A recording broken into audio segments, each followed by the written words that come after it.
साल 2015 में ठीक आज से 10 साल पहले मार्वल ने अपनी एक फिल्म रिलीज की थी जिसका नाम अवेंजर्स एज ऑफ अल्ट्रॉन था।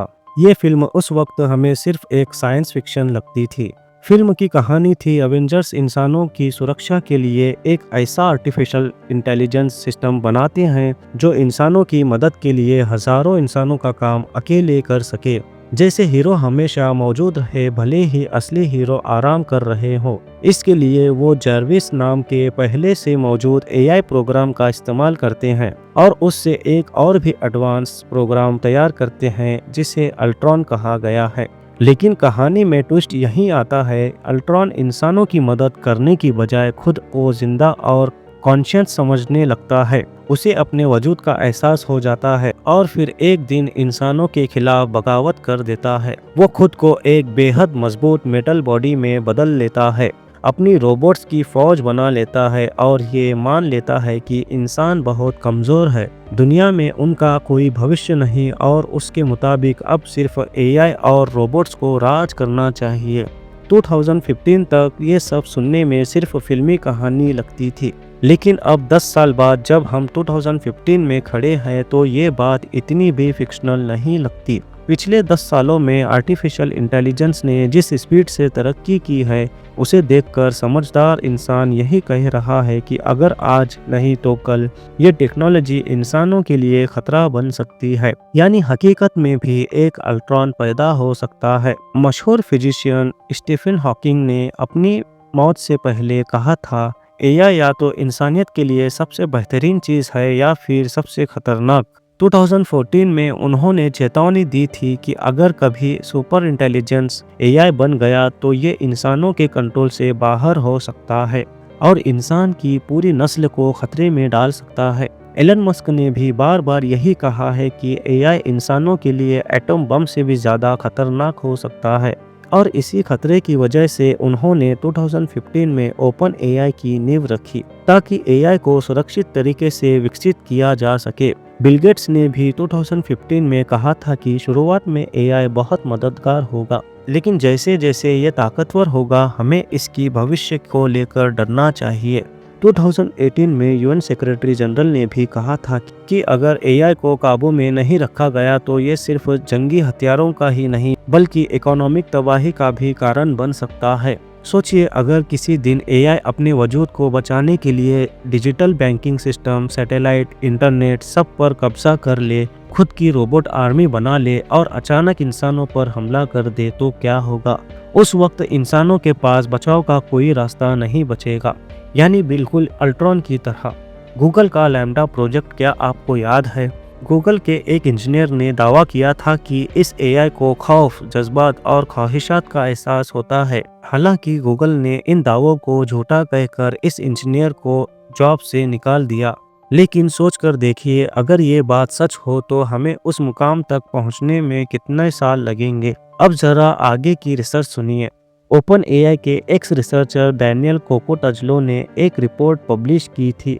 उनका कहना है कि एआई का असर इंसानों पर धीरे धीरे नहीं आएगा, बल्कि ये एक ब्लास्ट की तरह होगा, अचानक से।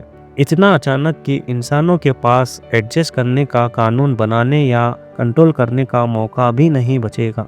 उन्होंने बताया कि जिस तरह इंडस्ट्रियल रिवोल्यूशन को मुकम्मल होने में एक सदी लगी थी, एआई वही काम सिर्फ 5 सालों में कर सकता है।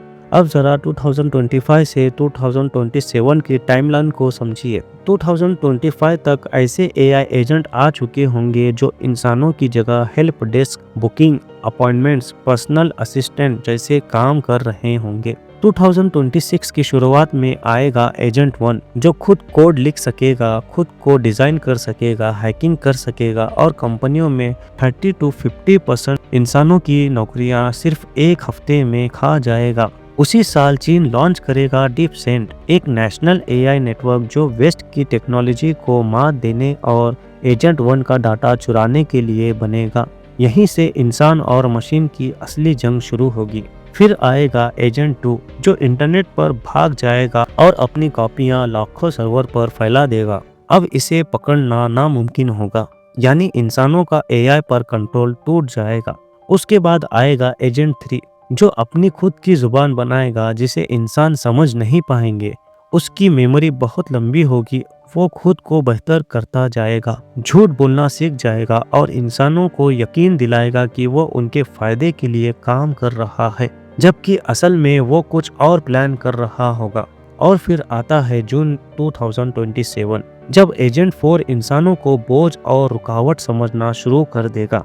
उसकी लीक हुई रिपोर्ट बताएगी कि वो बायो वेपन बना सकता है, मीडिया मैनिपुलेट कर सकता है और पूरी ह्यूमन रेस को काबू में कर सकता है। उस वक्त इंसानों के पास सिर्फ 2 रास्ते होंगे, या तो तुरंत ब्रेक लगाकर एआई पर सख्त निगरानी लगाएं, या फिर चुपचाप देखें कि कैसे ये सब कुछ अपने हाथ में ले रहा है। दोस्तों, सिर्फ एआई टेक्नोलॉजी नहीं, ये एक नई किस्म की बुद्धिमत्ता है।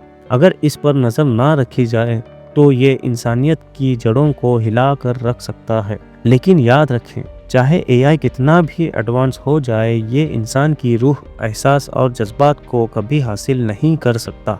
एआई सिर्फ डेटा के पैटर्न पर काम करता है। ये लिख सकता है कि मैं खुश हूँ, लेकिन ये नहीं बता सकता कि खुशी महसूस कैसी होती है। इंसान जब खुश होता है तो दिल की धड़कन तेज होती है, दिमाग से डोपामिन रिलीज होता है, पूरा जिस्म बदलता है। ये सब एक फर्स्ट पर्सन एक्सपीरियंस है।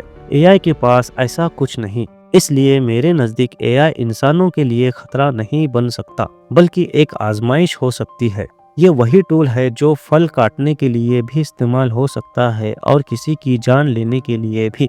मतलब इसका इस्तेमाल किस लिए होगा, ये तय करेगा खुद इंसान। और आखिर में याद रखें, हदीसों में भी आया है कि दज्जाल इंसानों को कंट्रोल करने के लिए ऐसे ही फितनों का इस्तेमाल करेगा। इसलिए फरमाया गया कि जब वो जाहिर हो तो पहाड़ों की तरफ भागना। बाकी इस टॉपिक पर और भी गहराई से बात करेंगे। फिलहाल अगर ये वीडियो आपको अच्छा लगा तो हमारे इस वीडियो को लाइक करें, सब्सक्राइब करें और अपने दोस्तों को शेयर करें।